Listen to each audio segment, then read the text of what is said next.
Hey, welcome back, friends. In this video, we're going to continue working on our report in REXX. And if you haven't watched that video yet, I'll leave a link in the description. What we're going to do in this video, though, is we're going to introduce two brand new string functions, pause and substring. And what we'll do with those is we're going to start migrating this report into something that's a little more dynamic. So let's go ahead and take a look at the data that we are going to be working with here. I've got it right here. It's called raw data.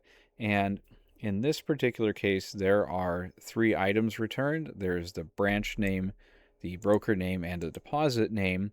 So not all that much different than what we were already doing. So one of the first things we're going to do is we're going to come down here and we're going to declare that delimiter inside of a variable called data delim, and we'll assign it to a colon, give ourselves some space for readability. Now we're going to have to do two things here, and I've left some instructions so I don't forget. We're going to need to find the position of the first colon so that we can separate the branch name, and then we'll have to find the position of the second colon, which will separate the broker name from the deposit amount. So position takes three arguments. The first two arguments are required. Those are the needle and the haystack.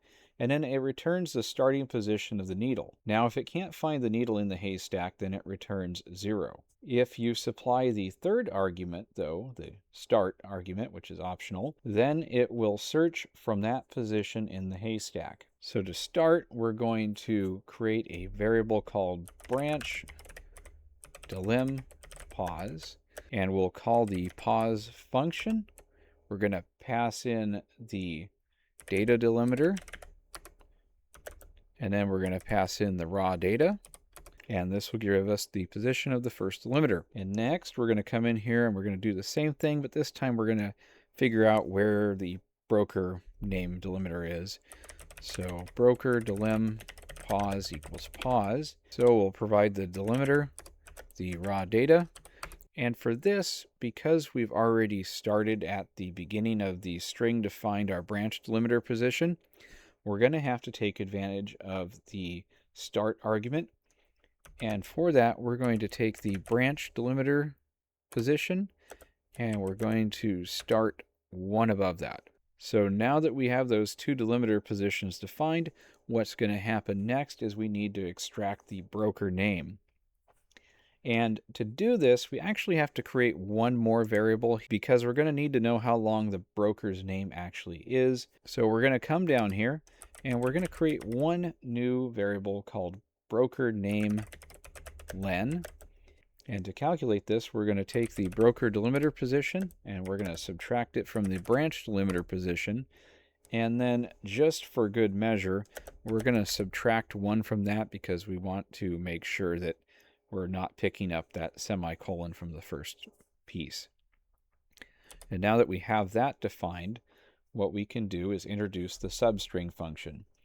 The substring function takes a string and a starting position, and then it returns a substring from that position for the specified length. However, if no length is given, it returns the rest of the string. And this can be problematic, so you always kind of want to know what the length of your data is going to look like. And finally, if we so choose, the result can be padded on the right with a padding character. All right, getting back to the code here, we're going to extract the broker's name, and we can call substring.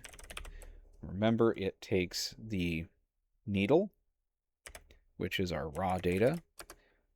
And then next, we want to define the starting position for this. So this is going to be branch delimiter position plus 1.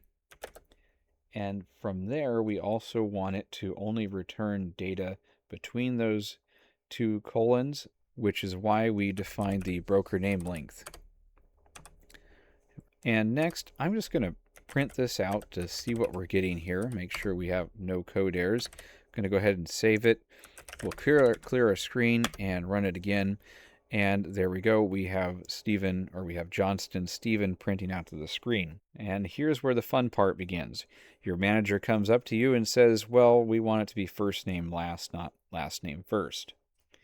Now, I'm going to jump ahead here and say there is an easier way to make this happen. However, I like taking it one step at a time.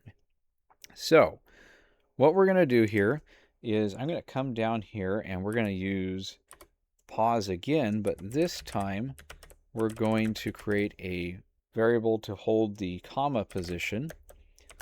We'll do pause, and we're going to look for the comma within the broker name. And from that, we can now use substring to build out the first name and last name. Now remember, in a future video, we'll cover how to do this a lot easier than we're doing right now.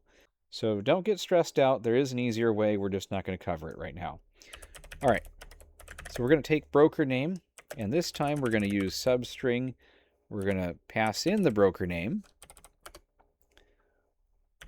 and we're going to start searching at the broker comma position +1. So that means that we're going to grab the first name, and because we want space between the first name and last name, we're going to use some concatenation here. Just going to add a space. And we're running out of room here, so we have to do a line continuation. And if you remember from the last video, we do line continuations with a comma. I'm going to come over here a little bit, and we're going to use substring one more time. We're going to pass in basically the same stuff here, except it's going to be broker comma position -1, and that's going to return the last name. Okay, give ourselves some space here. We're going to save it. We're going to clear the screen and run it one more time. And you can see I did something goofy here. What I wanted to do was start searching from the beginning of the string. So I just need to come back up here, pass in a 1. And if I run this again, there we go. Now we have Stephen Johnston. So this is really cool. Let's update our report here. Going to delete that, and we'll replace this with the broker name variable. Save it, and we will go ahead and run this, and sure enough, Stephen Johnston is showing up in there. The primary difference here being we're starting to get more dynamic data.